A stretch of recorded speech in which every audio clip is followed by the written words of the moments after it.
হরে কৃষ্ণ কৃষ্ণ কৃষ্ণ হরে হরে, হরে রাম রাম রাম হরে হরে। জয় গুরুদেবের জয়, জয় রাধা কৃষ্ণের জয়, জয় গৌর নিতাই সীতানাথের জয়। হরে কৃষ্ণ, সকল ভক্তদেরই জয়। আজ আমি যে আলোচনা নিয়ে আসছি, আপনার প্রতিভা এবং স্বভাবে আপনি যা করেন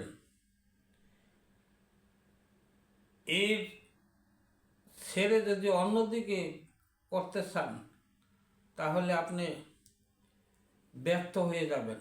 আপনি যাই করেন ওইটি আপনার ধর্ম বলতে, যে স্বধর্ম বলতে আপনি যা আছেন, আপনি যে কর্ম সেই কর্ম করতেছেন এটি আপনার করা উচিত।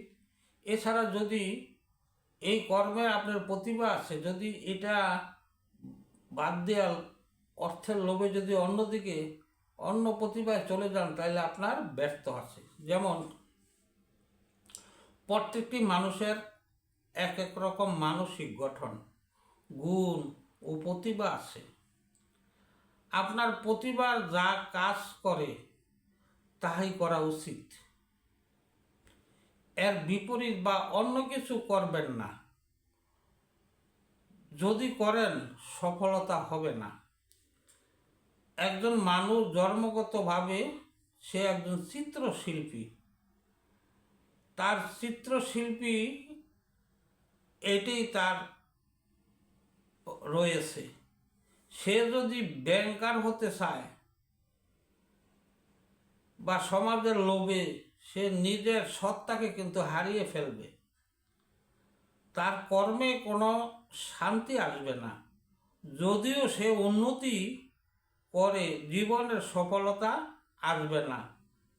তাই আপনার স্বধর্মের কর্ম করা উচিত। এর অর্থ হইল আপনার স্বভাব প্রতিভা নিজস্ব তাতে বাদ দিয়ে পরের স্বভাবে চলে যাবেন অন্যের কর্মে, তাতে আপনার পরধর্মের কাজ হবে। মানে অন্যের কাজ আপনি করবেন কেন? তাই শ্রীমদ্ ভগবত গীতায় বলা হয়েছে, শ্রেয়ান স্বধর্মে বিগুণ পরধর্মাৎ সনুষ্ঠিতাম। স্বধর্মে নিধন শ্রেয়, পরধর্মে ভয়াবহ। এর অর্থ হইল নিজের ধর্ম যদি গুণহীন হয় তবু তা ভালোভাবে অনুষ্ঠিত পরধর্মের শেষ। স্বধর্মে মৃত্যু হইল, কিন্তু পরধর্মের অত্যন্ত বিপজ্জনক। ভগবান শ্রীকৃষ্ণ তার গীতার বাণীতে 3 অধ্যায়ে 35 নং শ্লোকে সে বলেছেন। আমরা এখানে বুঝতে পারতেছি স্বধর্ম জ্ঞানী কি। আমি যেই কাজ করতেছি, এখানে স্বধর্ম বলতে শুধু ধর্ম না, আমি যেই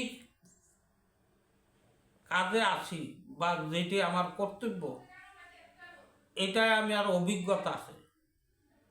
এখন যদি এটা ছেড়ে যদি আমি অন্যের কাজে যদি চলে যাই বা অন্যের এই পরধর্মে বা অন্যের কর্মে আমি লোভ লালসায় চলে যাই, কিন্তু আমার কাজে কিন্তু আমি তৃপ্তি পাব না। তাই এই কাজ, নিজের কর্ম যদি গুণহীন হয় তবু তো ভালোভাবে করা উচিত।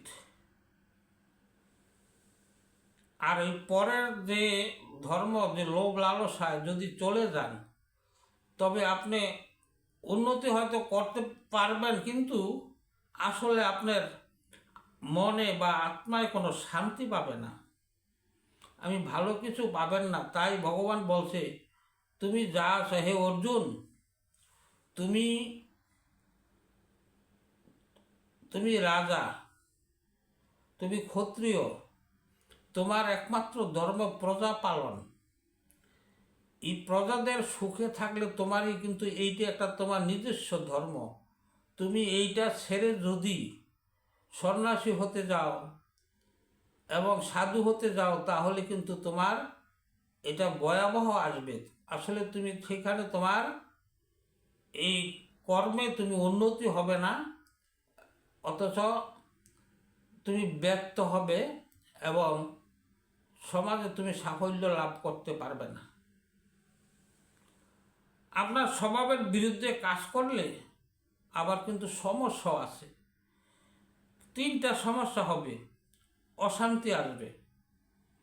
আপনি যখন যেটা অভিজ্ঞ বা যেটা আপনার প্রতিভাতে যেটা আপনি অভ্যস্ত, সেটা ছেড়ে যদি অন্য কোনো কাজে যান, তাহলে কিন্তু আপনি কি করবেন? অশান্তি ভোগ করবেন। আপনার মনে আত্মায় কোনো শান্তি পাবে না, কারণ আপনি সর্বদা এই অশান্তি নিয়েই থাকবেন। নিজের ভিতরে কখনো শান্তি আসবে না স্বভাবের বিরুদ্ধে কাজ করলে। এই গেল এক। অকৃতকার্যতা, ওই কাজে কখনো মান অর্জন করতে পারবেন না, কারণ সেটা আপনি অভ্যস্ত না। যেটা জানেন এইটা যদি আপনি ভালোভাবে করেন, তাইলে আপনার মান সম্মান আপনি লাভ করতে পারবেন, আপনি কাজে উন্নতি করতে পারবেন। অন্যটায় গেলেই আপনার কি হবে? মান সম্মান চলে যাবে। এই গেল 2 নম্বর। 3 নম্বর হলো মানসিক বিভ্রান্তি। এই যে মনের একটা বিভ্রান্তি আপনার আসবে, অন্যকে টেক্কা দিয়ে আপনি ওই কর্মে লিপ্ত হয়েছেন, এতে ভয় দ্বিধা আপনার সর্বদা কাজ করবে। তাই আমাদের সর্বদা উচিত নিজে যা পারে, নিজের যেই কর্ম আছে সেইটি করা উচিত, অন্যের কর্মে যাওয়া উচিত না। আমার স্বভাবের যে কর্মে, এই জন্মের থেকে আমি কিন্তু এই স্বভাব নিয়ে আসছি, আমি কোন কর্মের উপযুক্ত সেটি কিন্তু আমার প্রতিভা। এটা ফেলে যদি অন্য কারোর কাছে অন্য কোনো কর্ম করি, তাহলে আমি জীবনে সফলতা হবে না। যাই হোক, আমার আলোচনায় যদি কোনো ভুল ত্রুটি হয়, আমাকে ক্ষমা দৃষ্টিতে দেখবেন। আমি এখানেই বিশ্রাম নিলাম। হরে কৃষ্ণ কৃষ্ণ কৃষ্ণ হরে হরে, হরে রাম রাম রাম হরে হরে। জয় গুরুদেবের জয়।